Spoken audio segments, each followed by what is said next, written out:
इस वीडियो में हम पढ़ने वाले हैं कि कौन कौन से सब्सटेंस हमारे ग्लोमेरुलर कैपिलरी से हमारे बोमन कैप्सूल में फिल्ट्रेट हो जाती हैं बाय ग्लोमेरुलर फिल्ट्रेशन। मतलब बाय ग्लोमेरुलर फिल्ट्रेशन की हेल्प से कौन कौन से सब्सटेंस हमारे ग्लोमेरुलर कैपिलरी से बोमन कैप्सूल में आती हैं, फिर आगे हमारे रीनल ट्यूब्यूल्स में जाते हैं। तो हम पढ़ने वाले हैं उनके बारे में, कौन कौन सब्सटेंस जो फिल्टर हो जाते हैं, कौन कौन से सब्सटेंस जो फिल्टर हो जाती हैं। सबसे पहले जो हमारा वाटर इजीली फिल्टर हो जाता है, हमारा मेजर इलेक्ट्रोलाइट्स कौन कौन सी होती हैं, क्या कौन कौन से, सोडियम हो गया, पोटाशियम हो गया और मैग्नीशियम हो गया, कैल्शियम हो गया और क्लोराइड और बाइकार्बोनेट। और कैल्शियम ना 50% होता है, फिर कैल्शियम 50% और रीअब्जॉर्ब होता है, और बाकी का 50% नॉन फिल्टर जो कि रीअब्जॉर्ब नहीं होता क्योंकि वो प्लाज्मा प्रोटीन के साथ चिपका हुआ होता है। और ये सोडियम और पोटाशियम और कैल्शियम, ये जितनी भी इलेक्ट्रोलाइट है ना, ये हमारे क्या रीनल ट्यूब्यूल्स में रीनल ट्यूब्यूल्स के सेल में जाके ना वहाँ पे ये रीअब्जॉर्ब हो जाती हैं। मोस्टली तो ये इलेक्ट्रोलाइट वेस्ट ही नहीं होती, ये हमारी बॉडी रीअब्जॉर्प्शन कर लेती है इनकी। तो हमारा मेटाबॉलिक वेस्ट कौन कौन सा होगा, यूरिया और क्रेटिनिन, ये हमारे बॉडी से वेस्ट हो जाती हैं। और मेटाबोलाइट्स कौन कौन से होती हैं, ग्लूकोज और अमीनो एसिड, ये भी इन इलेक्ट्रोलाइट्स की तरह हमारी बॉडी ग्लूकोज और अमीनो एसिड को कभी भी वेस्ट नहीं करती। ग्लूकोज का मतलब वेस्ट तब होता है जब हमारे जब जब जब हमें कोई डायबिटीज़ हो जाता है तब हमारा ग्लूकोज वेस्ट हो जाता है। लेकिन इसके अलावा हमारी बॉडी कभी भी ग्लूकोज और अमीनो एसिड को यूरिन के ज़रिए एक्सक्रीट आउट नहीं करती, ये ना रीअब्जॉर्प्शन हो जाती है किसमें, हमारे रीनल ट्यूब्यूल्स के मैकेनिज्म में। मतलब रीनल ट्यूब्यूल्स में जो सेल होती है ना, सपोज हमारे प्रोक्सिमल कन्वर्ट ट्यूब्यूल में ना सेल होती हैं, ये देखें ना, सपोज ये हमारा है, ये हमारा बोमन कैप्सूल है, ये हमारा क्या है, प्रोक्सिमल कन्वर्ट ट्यूब्यूल, और ये इसके सेल है। यहाँ पे हमारा ग्लूकोज, हमारा अमीनो एसिड यहाँ पे रीअब्जॉर्ब हो जाएगा, मतलब वो आगे वेस्ट नहीं होगा हमारे यूरिन के ज़रिए। तो ये तो पढ़ लिया हमने। और दूसरा क्या होता है, लो मॉलिक्यूलर वेट प्रोटीन। हमने पढ़ा था कि प्रोटीन तो फिल्टर ही नहीं होती। मैंने ये कहा था कि प्रोटीन मतलब low molecular weight protein filter हो जाती हैं, लेकिन ये प्लाज्मा प्रोटीन, एल्बुमिन, ग्लोबुलिन और फिब्रोजन, ये तो इनका तो वेट बहुत हाई है तो ये फ़िल्ट्रेट नहीं होंगी। लेकिन इंसुलिन और हेमोग्लोबिन ये फ़िल्ट्रेट हो जाती हैं। और नॉन नेचुरल सब्सटेंस, इनुलिन और पैरा अमीनो हिपोरिक एसिड, ये क्या है, ये हम पेशेंट को देते हैं। मतलब ये है कि हम किसी पेशेंट को इंट्रावीनसली ना एक इंजेक्शन देते हैं इनुलिन का। इनुलिन किसे देते हैं, इनुलिन इसे देते हैं कि हमने उस पेशेंट की जीएफआर चेक करनी है। मतलब जितना हम इनुलिन इंट्रावीनसली देंगे उतना ही इनुलिन हमारे यूरिन के ज़रिए एक्सक्रीट आउट हो जाएगा। मतलब यह है कि जितना हमने इनुलिन दिया वो उतना मतलब फिल्ट्रेट हुआ हमारे ग्लोमेरुलर फिल्ट्रेशन से, और हमारे रीनल ट्यूब्यूल में थोड़ा सा भी रीअब्जॉर्ब नहीं हुआ। जितना हमने दिया उतना वो आ गया, इससे हमने क्या किया, उतना वो एक्सक्रीट आउट हुआ हमारे हमारे यूरिन के ज़रिए। तो inulin use to measure GFR. और सम ड्रग्स भी फ़िल्टर हो जाती हैं और बिलीरुबिन भी फ़िल्टर हो जाती है।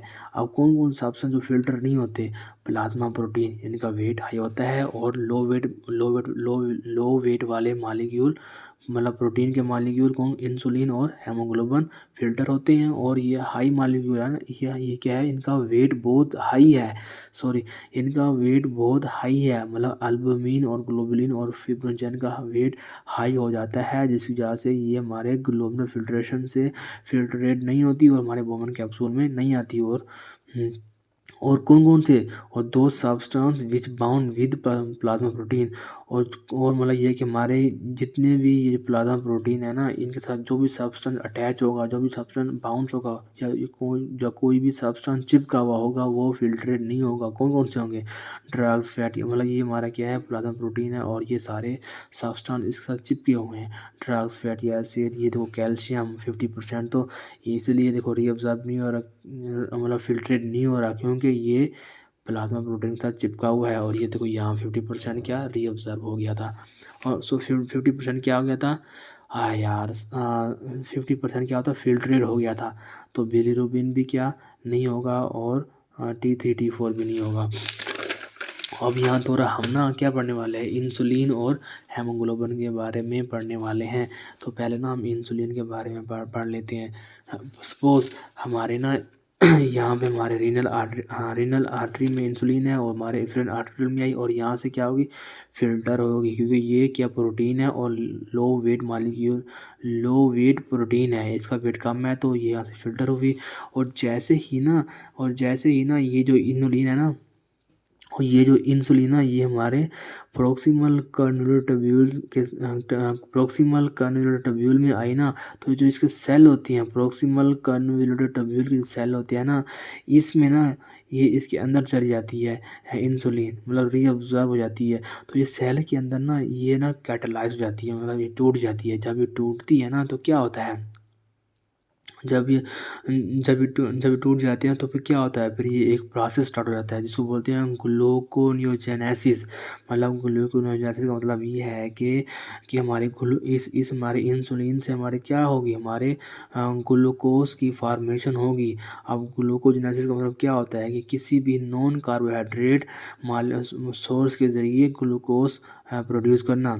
तो ये इधर मैंने थ्योरी में ये लिखा हुआ है, when insulin filter from glomerular filtration membrane and go to Bowman capsule, but when insulin reach proximal convoluted tubule, here insulin reabsorbed by proximal convoluted tubule, then this insulin catalyzes in the cell of proximal convoluted tubule and insulin destroy.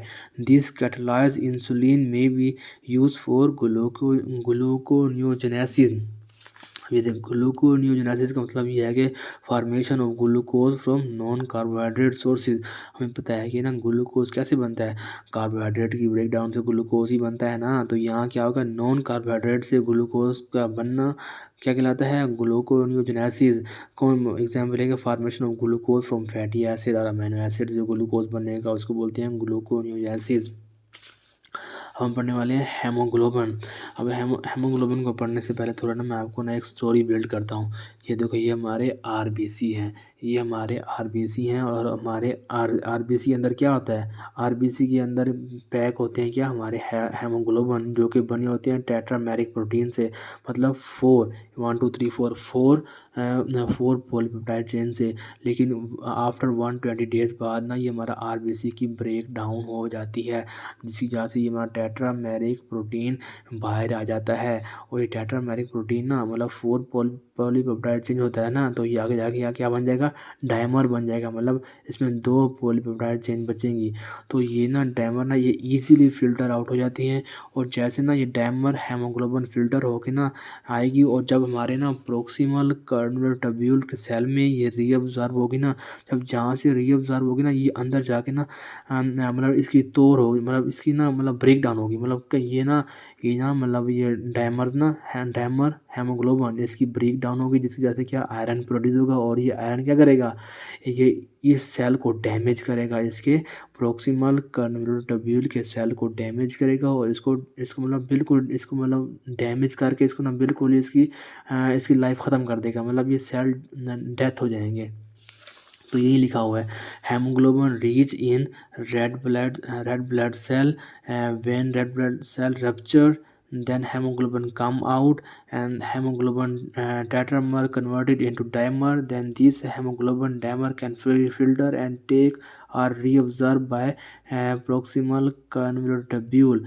The dimer hemoglobin catalyze into in proximal convolular tubule cell and iron release, which disturb the proximal convolular tubule and cause renal diseases called necrosis, जिसमें क्या होगा, tubular cell death हो जाएंगे। तो ये इसका थोड़ा ये बेसिक कंसेप्ट है, तो ये आप देख लेना। नेक्स्ट वीडियो में हम पढ़ने वाले हैं renal clearance of substance. Thank you so much.